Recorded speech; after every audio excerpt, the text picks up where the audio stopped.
gawa tayo ng extension. Yung heavy duty na extension wire. Para kailangan ko pala ng screwdriver. Sakit lang. Wala pala screwdriver.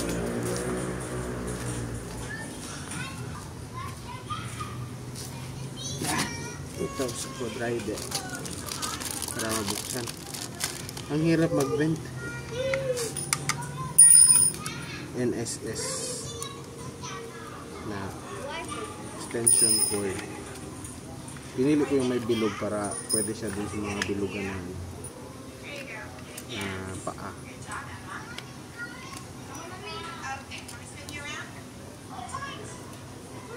Makapal to eh, makapal na yung NSS na brand.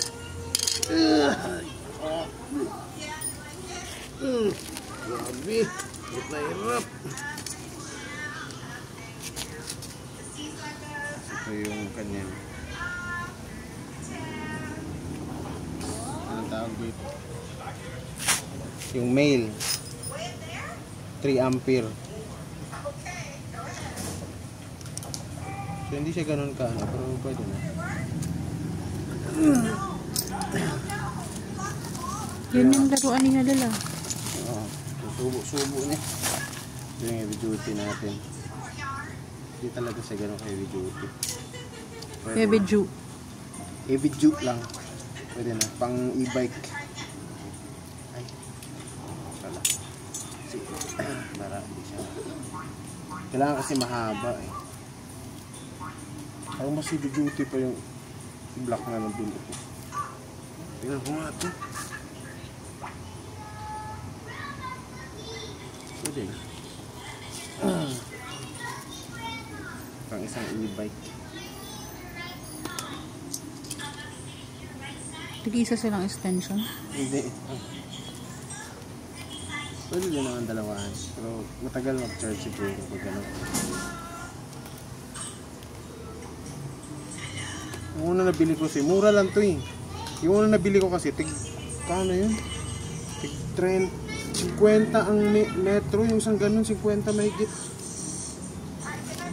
So pag bibili ka ng ilang ilang metro, wala na, 100 plus na agad. So nabili ko lang to ng mga 600 plus eh. Ilang meters to, 50 yata. 50 meters. Kahit nandun pa yung e-bike mo sa Happy Go, aabot yan ano? Mahaba talaga ito. Kaya mahaba para hindi na kailangan ipasok yung e-bike. Pwede ng kalsada mag-charge. Kaso parang hindi ako satisfied sa ano niya, sa kapal niya. Heaviness ng duty or duty ng heaviness. Parang heaviness ng duty or jutyness ng heavy, ano? Gaano ka heavy yung jutyness? Jutyness ng heavy.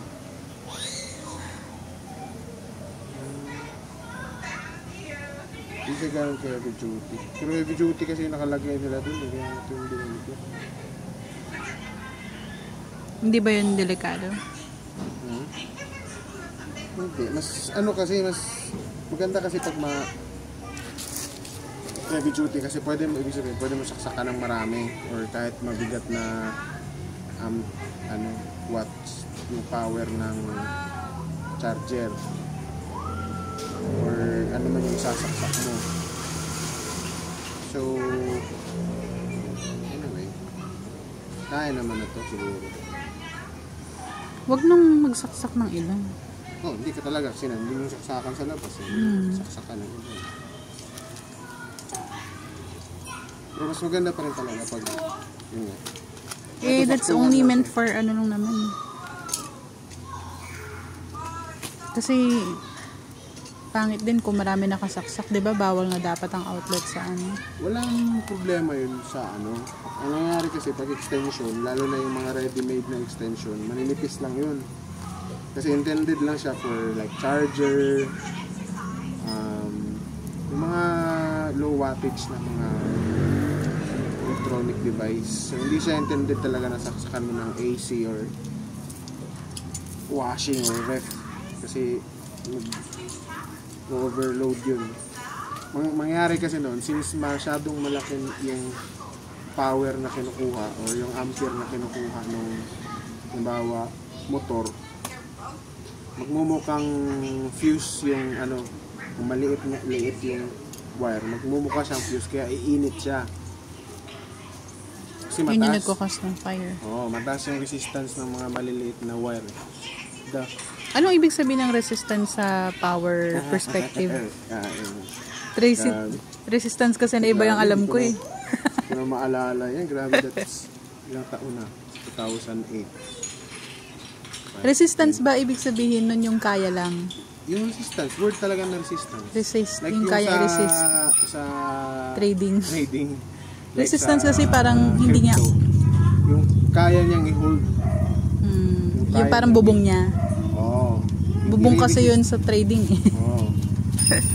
Ito kasi, yung resist. Bakit kaya? Sa amin kasi, the more na manipis yung wire, the more na mataas yung resistance niya. Bakit kaya ganun? Ay, oo. Ito. Kaya siya mataas yung resistance niya pag manipis yung wire. Kasi nga, maliit lang yung dadaanan nung kuryente. Kaya, para siyang ganun ba? Parang nagnarrow yung path ng ano. Kaya nare-resist niya yung pag-flow ng current. So, hindi madami yung current na kailangan niya kasi manipis nga lang. Yung kayang dumaloy. Tama ba? Ang wire kasi, it's parang ano siya eh. Para siyang path or itong mga wire na tinatawag na ganito, mga wire. Ano sila? Mga tulay. Parang mga tulay sila tinatawag. Dinadaanan sila ng mga appliance na kumukuha ng kuryente from the supply. Like TV, ref, washing machine. So sila ang nagsisilbing tulay para makaabot yung kuryente doon sa gagamit, which is yun nga, ng mga appliances. Ngayon, lumataas yung resistance niya pag maliit yung wire kasi nga konti lang yung kayang dumaloy. Konti lang yung kayang dumaloy dun sa ano. So nare-resist niya yung pag-flow ng kasi from the transformer, yung mga main matataas yung amperahe niyan eh. Ngayon, the more na pumapasok yan sa mga residential area, the more yan na lumiliit yung mga wire. Kasi hindi naman ganun kalaki yung konsumo ng mga residential. Kaya ang nangyayari, so yun, paliit siya ng paliit. So paliit din ng paliit yung ampere o yung power na napupunta sa mga residential. So, saan mo ba balak paabutin yung wire na sobrang haba? Gusto ko ng ano, para hindi na ako mahirapan o problema kasi nangyayari kasi extension after extension ang ginagawa. So para diretso yan sa outlet. Siya, tapos minsan abala siya kasi since nga maiksi, so kailangan mo siyang ganun. Hindi mo siya pwedeng ipaikot-ikot sa kung saan-saan. Which is delikado siya kasi matitisod ka eh. Unlike pag mahabang-mahaba, pwede mo siyang iganon sa ilalim, ganon mo siya kung hindi madadaanan ng tao. Para si bala ko, ang saksak niya doon. Sa likod? Saka. Kailangan mahaba talaga siya. Ito naman yung purpose ko, ba't ko binili ito. Akala ko pati, heavy duty talaga. Mag-assume din ako no, sa presyo na binayaran ko. Kasi magkaano yung 600 mo, napakaliit lang yan ang klase ng ano, no? Pag bumili ka ng extension. Ito yung problema ng mga buyers eh. Nag-spit ng too much eh. So yun ang mga seller. Sir, grabe ka naman. Yung binayaran mo ganun, yung nag-expect ka ng ano talaga. Speaking of that. Pwede siguro pa. Sige pa. Hindi ka pa nga nangalahati eh. Kaso baka hindi naman umabot yung yung kuryente dun sa dulo. Haba naman ng extension na to. Ano pa naman makakarating? Hindi na, kita mo nga, biruin mo, saan galing itong mga kuryente na to? Parang pang internet yan. Galing Mindanao pa to. Mindanao, binibili pa ng, binibili yung kuryentehan. Binibili siya. Ibig sabihin, nasusukat siya, nalalagay, nakukontain yung kuryente. Alam mo ba yun? Kayang i-contain yung kuryente. Hindi mo ba alam na ang energy or cannot be destroyed? mga taray na ano ka pa talaga. Energy Ito pala can be nagpapatalo. destroyed. But it can be... Oo. Can be what? Ano, hindi mo alam. Converted. Yun, converted. Cannot be destroyed, but it can be converted. Hindi pa rin destroyed yun. Yun nga, wire yung binabiyahin niya. So, balik tayo dun sa resistance. So, ngayon, nangyayari dun sa mga nag-overheat na mga wire, kaya maraming I always nasisira. wanted a spring. At spring. I asked you earlier to choose which one do you want, and you choose the other one. I'm just kidding. Eh, di ba, nagkukos ng maraming sunog yung mga charger. Yung mga china-charge na e-bike. Di ba? Ha? Nagkukos ng sunog yung mga china-charge na e-bike. Yung charger? Charge. Mga china-charge na e-bike. I think it was beneath it. Yun nga yung ano nun. Yun nga yung...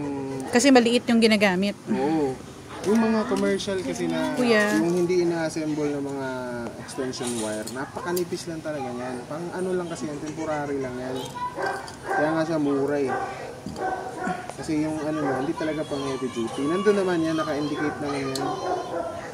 So, hindi mo talaga, kahit ang problema kasi ginagawa ng mga manufacturer yan, nilalakihan nila yung labas para magmukhang heavy duty. Para bilhin mo.